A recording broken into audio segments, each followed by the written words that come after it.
পৰিচালনা কৰাৰ বাবে আমি এখন কেন্দ্ৰীয় কমিটি গঠন কৰি দিছিলোঁ আৰু সেইসকল ব্যক্তিক লৈ আমি গঠন কৰি দিছিলোঁ যিসকল ব্যক্তি জীৱনকালত ডক্টৰ ভূপেন হাজৰিকা দেৱৰ সৈতে বিভিন্ন সময়ত জড়িত হৈ আছিলে।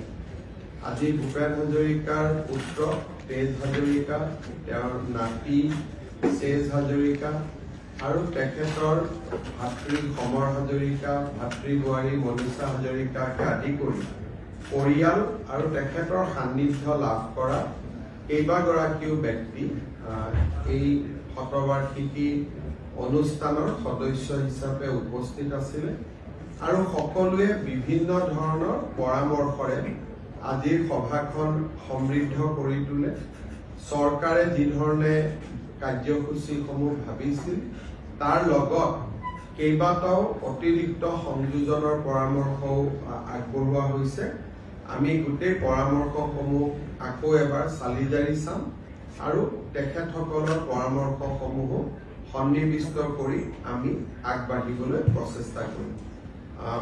পৰামৰ্শবিলাক বিশেষকৈ প্ৰায় 40 গৰাকী ব্যক্তিয়ে তাতে যিহেতু পৰামৰ্শ আগবঢ়াইছিলে, গতিকে পৰামৰ্শৰ তালিকাখন অলপ দীঘল, সেইকাৰণে হয়তো মই একে আখৰতে ইয়াত ক'বৰ কাৰণে সম্ভৱ নহয়, কিন্তু আপোনালোকক আমি নিশ্চিতভাৱে এই বিষয়ে জনাম। গতিকে আজিলৈ এইখিনি, পিছত আপোনালোক সময়ে সময়ে চেণ্টিনাৰী বিষয়ে আপোনালোকক জনাই হ'ব।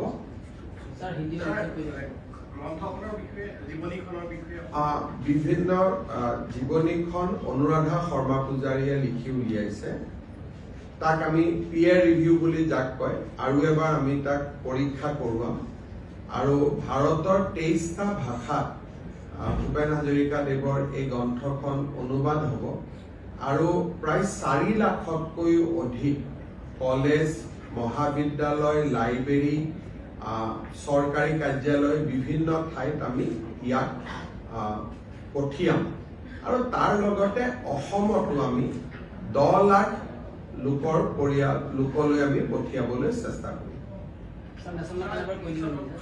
Today we have conducted the first meeting of Dr. Bhupen Hazarika Birth Centenary.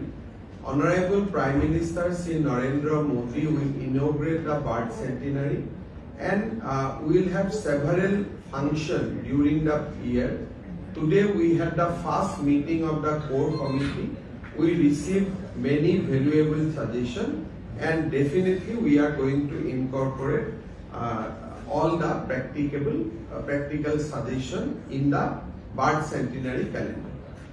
Thank you.